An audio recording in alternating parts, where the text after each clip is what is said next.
don't want to throw cold water on outside human resources. I want to actually talk about the pros and the cons as businesses look to cut costs and be more efficient.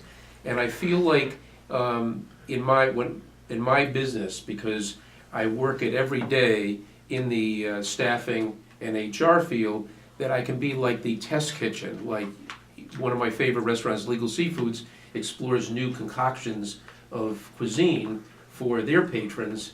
We come up with daily situations that I want to share with our listeners. So a good example will be the pros and cons of outsourcing HR. So on a positive note, employers, it's a function that can be outsourced, that you can use some reasonable services to produce efficient, qualified people. Today, there is so many sharp human resources professionals that don't have to work full-time, that can be on site, that can address employee needs, because it's so important to have a live person there addressing employee needs, whether it's training issues, whether it's human resources issues to them personally, benefit issues, day-to-day situations that happen and need addressing.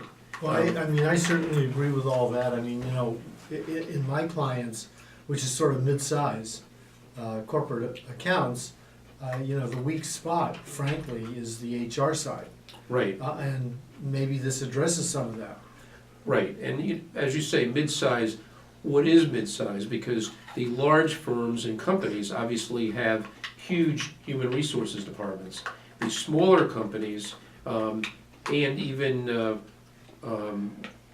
maybe 2 or 3 person firms, really don't have HR. They have an office manager, which usually might be the senior secretary to do a lot of these functions, but they don't have HR policies in place.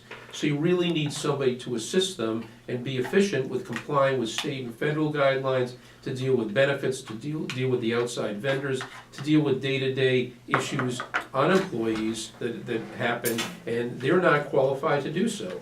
So to have a qualified professional person that's affordable, because you might have that person on site 1 day a week, and to have outside professionals to be consulted, it's a very viable alternative to not only compliance, but cost efficiency. Well, wait a second.